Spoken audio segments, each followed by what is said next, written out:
तो आज हमारा नया चैप्टर शुरू करेंगे। हम इलेक्ट्रिक चार्ज और फील्ड के सारे क्वेश्चंस कंप्लीट हो चुके हैं। अब जो हमारा है नेक्स्ट है electrostatic potential and capacitance. Chapter 2 है क्लास 12 का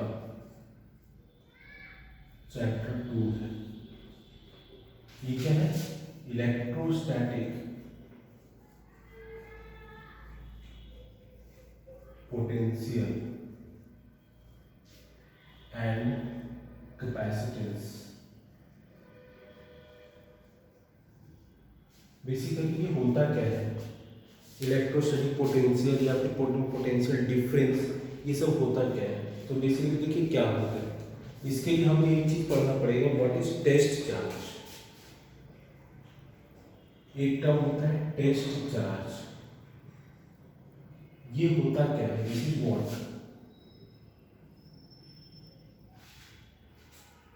देखो टेस्ट चार्ज जो होता है बेसिकली कैसे समझेंगे टेस्ट चार्ज क्या होता है। टेस्ट चार्ज के टाइप का ही होता है। जो चार्ज होता है हमारा उसी तरीके का होता है, बट यहाँ पे इसकी अमाउंट जो होती है, मैग्नीट्यूड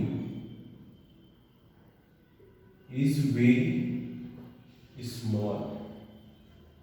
कहने का मतलब ये है कि अगर कोई चार्ज जिसके कारण इलेक्ट्रिक फील्ड क्रिएट हो रहा हो, electric lines of force emit हो रहा हो, उस इलेक्ट्रिक लाइन्स ऑफ फोर्स के अंदर अगर आप इस टेस्ट चार्ज को लेके जाएंगे तो वहां पे बेसिकली कोई इफेक्ट नहीं होगा। क्यों?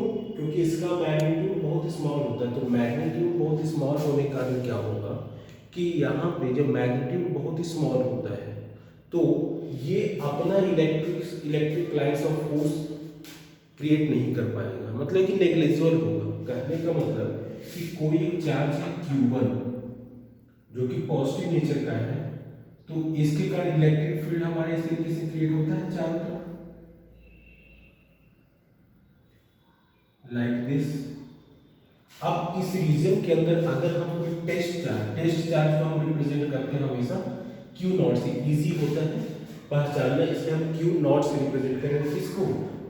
टेस्ट चार्ज को। तो जब इस टेस्ट चार्ज को इस इफेक्टिव रीजन के अंदर लेकर आते हैं तो सपोज कीजिए कि हमने यहाँ पे इस Q1 इलेक्ट्रिक फील्ड में, दिस इज Q1, इसके अंदर हमने Q नॉट टेस्ट चार्ज को एक पॉइंट से, यहाँ पे पॉइंट A था, हम पॉइंट B पे लेकर आए। तो भाई ये Q नॉट टेस्ट चार्ज है तो इसका अपना भी कुछ इफेक्टिव रीजन होना चाहिए था। इस तरीके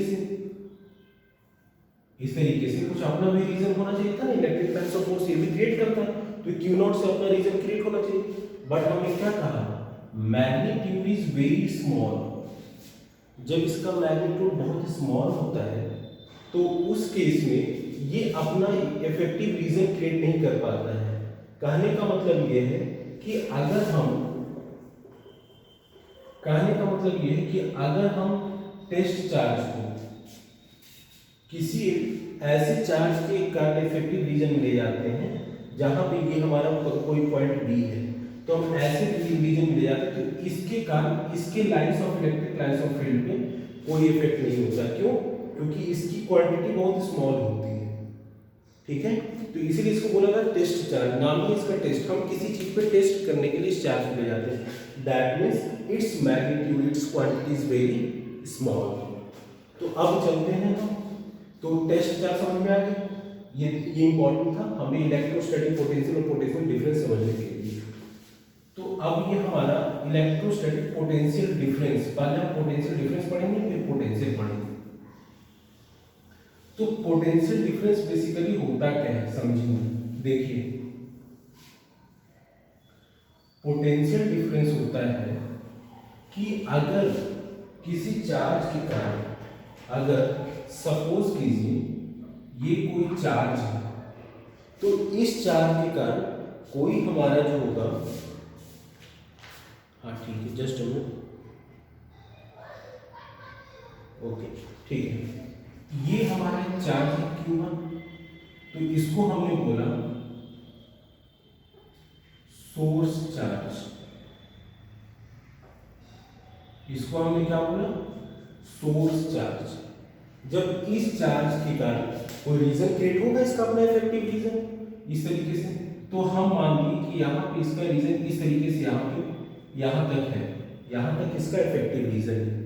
तो अगर किसी टेस्ट चार्ज को आप इस रीजन में एक पॉइंट ए से पॉइंट बी में, यानी कि इस इफेक्टिव रीजन के अंदर आप किसी टेस्ट चार्ज को यहाँ से यहाँ पे लेके आते हो, that means if any test charge has been displaced from one point to another point in the effective region of some other source charge, अगर आप किसी टेस्ट चार्ज को किसी इफेक्टिव रीजन में, किसके कारण जो क्रिएट हो रहा है, सोर्स चार्ज के कारण इफेक्टिव रीजन क्रिएट हो रहा है, उसमें एक पॉइंट से दूसरे पॉइंट पे ले जाने में जो वर्क होता है उसे ही हम बोलते हैं work per unit charge is called your electrostatic potential difference.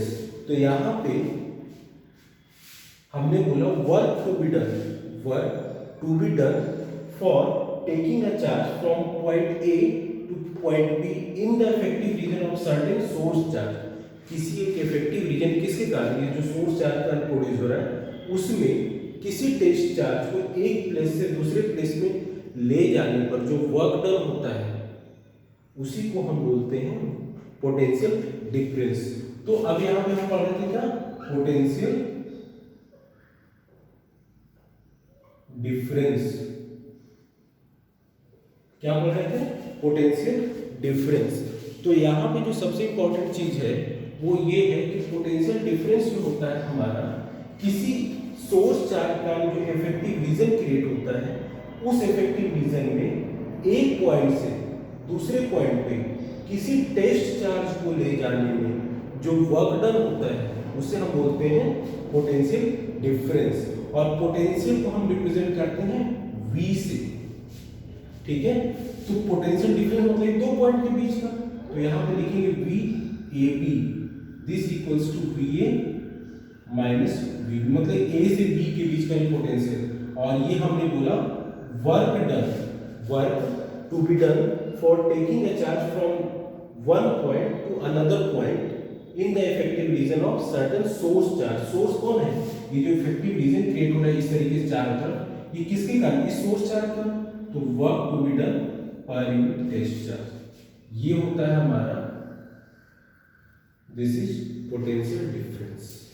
और दूसरी चीज, ये हमारा पोटेंशियल डिफरेंस है कब, जब इफेक्टिव रीजन के अंदर हम एक पॉइंट से दूसरे पॉइंट पे टेस्ट चार्ज को लेके जाते हैं। एक इफेक्टिव रीजन है, मान लीजिए चार्ज का इलेक्ट्रिक लाइन्स ऑफ फोर्स से यहाँ तक है, तो हम इसके अंदर एक पॉइंट से दूसरे पॉइंट पे जब हम ले जा रहे हैं तो उस केस में यहाँ पे जो आपका वर्क होता है that is work done per unit test charge is called potential difference. अच्छा, अब यहाँ पे जो दूसरी चीज होता है पोटेंशियल डिफरेंस जो होता है, देखिए इसका यूनिट होता है, पोटेंशियल डिफरेंस को हम V से रिप्रेजेंट करते हैं, इसका यूनिट होता है वोल्ट। क्या होता है, दैट इज वोल्ट। और वर्क का होता है जूल, ZOUL जूल। और चार्ज का होता है हमारा कूलाम, COULAMB। तो पोटेंशियल डिफरेंस जो VAB होगा इसका यूनिट होगा क्या, वोल्ट। और ये वोल्ट किसके इक्वल होगा, जूल पर कूलाम, ये यूनिट होता है। पोटेंशियल डिफरेंस जो होता है वो स्केलर क्वांटिटी होता है, याद रखिएगा। अब हम आते हैं इलेक्ट्रिक पोटेंशियल पे। तो इलेक्ट्रिक पोटेंशियल जो होता है, अब देखिए इलेक्ट्रोस्टैटिक पोटेंशियल और पोटेंशियल डिफरेंस। पोटेंशियल डिफरेंस में क्या था कि हम इफेक्टिव रीजन जो है इसके अंदर किसी सोर्स चार्ज का जो इफेक्टिव रीजन क्रिएट हो रहा है, ये सोर्स चार्ज है जिसके कारण ये इफेक्टिव रीजन सपोज के यहाँ तक है, इसके अंदर एक पॉइंट से दूसरे पॉइंट पे ले जाते हैं तो उस केस में वर्क डन होता है। क्यों, क्योंकि ये इसमें फोर्स लगाएगा ना, दो चार्ज है तो दोनों के बीच इलेक्ट्रोस्टैटिक फोर्स लगता है ना। तो अब यहाँ पे पोटेंशियल डिफरेंस जो होता है वो इफेक्टिव रीजन के अंदर एक पॉइंट से दूसरे पॉइंट पे लाते हैं। और अब अगर हम इसके बाद पढ़ेंगे इलेक्ट्रोस्टैटिक पोटेंशियल डिफरेंस नहीं पढ़ेंगे, तो पोटेंशियल इलेक्ट्रोस्टैटिक पोटेंशियल क्या होता है वो देखेंगे इसके बाद।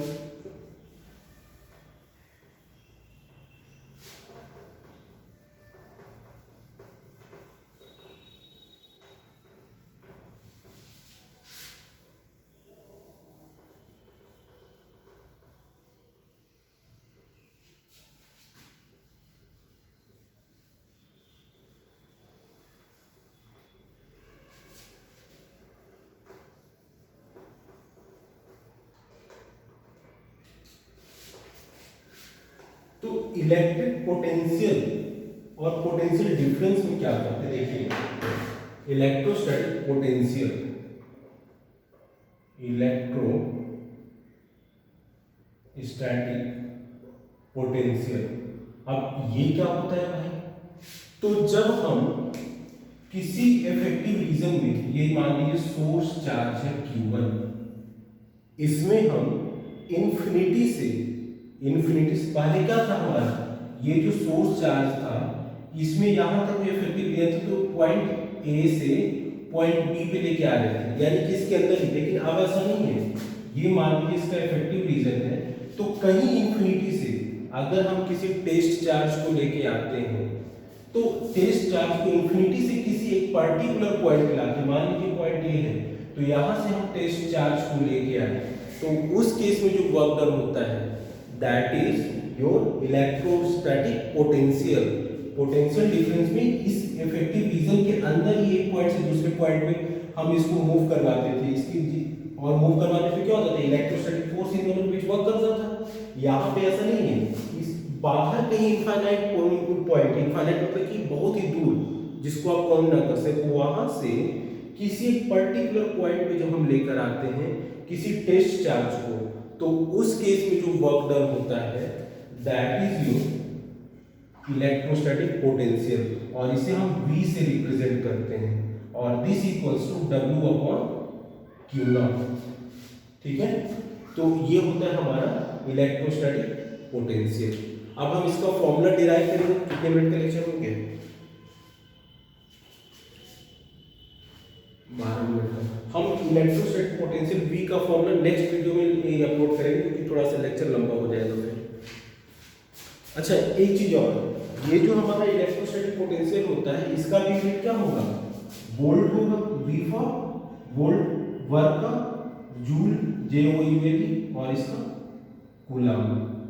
तो इसका मतलब volt is equivalent two joule पर कूलम, और ये भी हमारा स्केलर क्वांटिटी होता है, वेक्टर नहीं होता है। तो जब अगर ये स्केलर है, वेक्टर क्वांटिटी नहीं है, तब क्या होगा वो हम आगे नेक्स्ट लेक्चर में देखेंगे।